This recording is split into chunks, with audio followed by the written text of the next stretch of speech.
sa ating panalangin. Panginoon, kami ay nagpupugay sa iyo. Salamat sa pagkakataong ito upang matuto. Tulungan mo kami na magkaroon ng bukas na isipan at maging masigasig sa aming pag-aaral.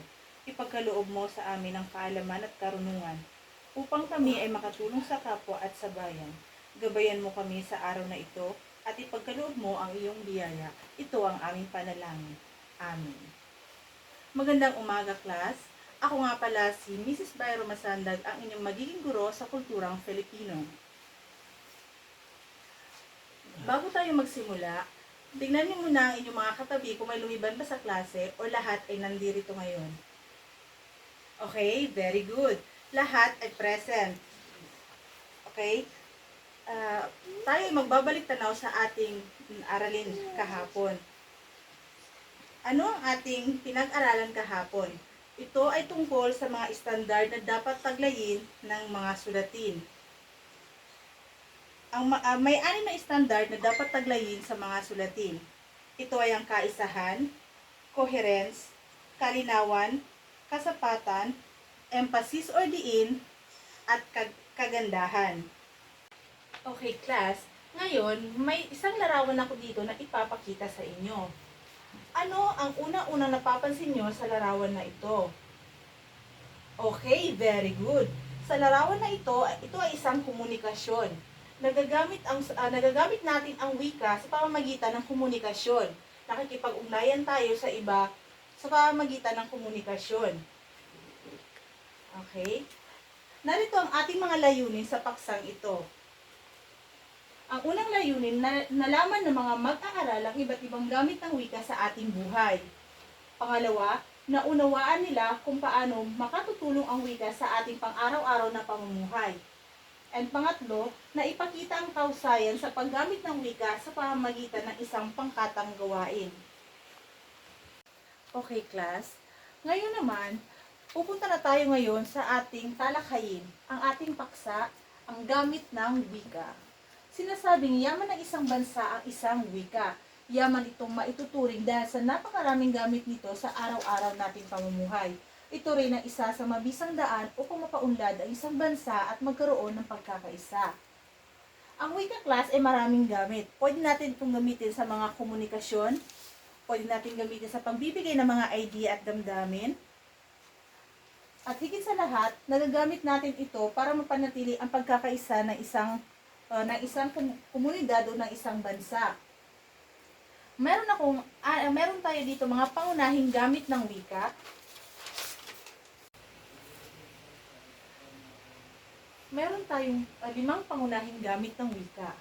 Una, ang komunikasyon. Pangalawa, ang pagpapahayag ng damdamin at idea. Pangtatlo, ang pagpapakilala at pagpapakilala sa iba. Pang-apat, pagkatuto at pagkatuto. Pang-5, pagpapanatili ng kultura at tradisyon. Kung napapansin nyo, class, meron akong mga larawan na dinikit dito sa inyong harapan. Ito ay ang mga halimbawa ng mga pangunahing gamit ng wika. Ang unang larawan ay nagsisimbolo ng komunikasyon. Nang dahil sa wika, nagkakaroon tayo ng komunikasyon at ugnayan. Ang pangalawang larawan, nang dahil sa wika, nagkakaroon tayo ng kakayahang ipakilala ang ating sarili sa iba. Ang pangatlong larawan naman, kung mapapansin ninyo, ay may isang guro at 4 na mga mag-aaral kung saan, nang dahil sa wika, na ipapahayag ng guro ang kanyang mga kaalaman sa kanyang mga mag-aaral upang sila ay matuto. Pang-4, kung makikita ninyo at mapapansin sa larawan na ito, bawat isa sa kanila ay may kanya-kanyang damdamin at idea na ipinapahayag sa kapwa nila. Pang-5 naman, ito ang kultura ng bansang Pilipinas. Nang dahil sa wika, napapanatili natin ang ating kultura at tradisyon sa bansang Pilipinas. Ang wika ay maraming gamit. Ito ay nagbibigay buhay, diwa, at ang nagpapakilala sa bansa. Ito ang sumasalamin sa kultura, kaugalian, paniniwala, kaalaman at karunungan ng mga mamamayan. Ang nagbabati ng kakayahan ng mga tao. Ito ang daluyan ng ating komunikasyon. Ito ang larawan na nagpapakita ng ating pagkakakilanlan, kung paano tayo tatanawin at ituturing ng mga tao sa labas ng ating bansa. Okay, class. Ngayon, class, hahatiin ko kayo sa dalawang pangkat. Bawat isang pangkat ay bibigyan ko ng 5 minuto para sagutan ang sitwasyon na ibibigay ko. Ang unang pangkat, bilang isang mag-aaral, paano mo magagamit ang wika sa iyong pang-araw-araw na pamumuhay? Sa pangalawang pangkat naman, bilang isang kapatid o anak, paano mo magagamit ang wika sa loob ng inyong bahay? Okay, class? Tapos na ba kayo? Ngayon naman, ating talakayin ang inyong mga sagot. Sa unang pangkat, bilang isang mag-aaral, paano mo magagamit ang wika sa iyong pang-araw-araw na pamumuhay?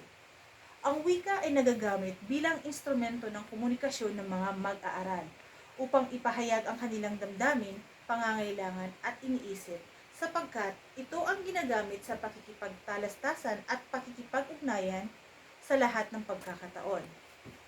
Pangalawang pangkat, bilang isang kapatid o anak, paano mo magagamit ang wika sa loob ng inyong bahay? Ginagamit ang wika bilang instrumento ng komunikasyon. Ito ang ginagamit natin upang makipag-ugnayan tulad ng pakikipag-usap o pakikipagkwentuhan sa ating pamilya, kaibigan at sa ating kapwa. Ngayon naman, class, bibigyan ko kayo ng takdang aralin. Okay, class, narito ang inyong takdang aralin. Sumulat na maikling komposisyon tungkol sa kahalagan ng wika sa ating buhay. Yan lamang po at maraming salamat.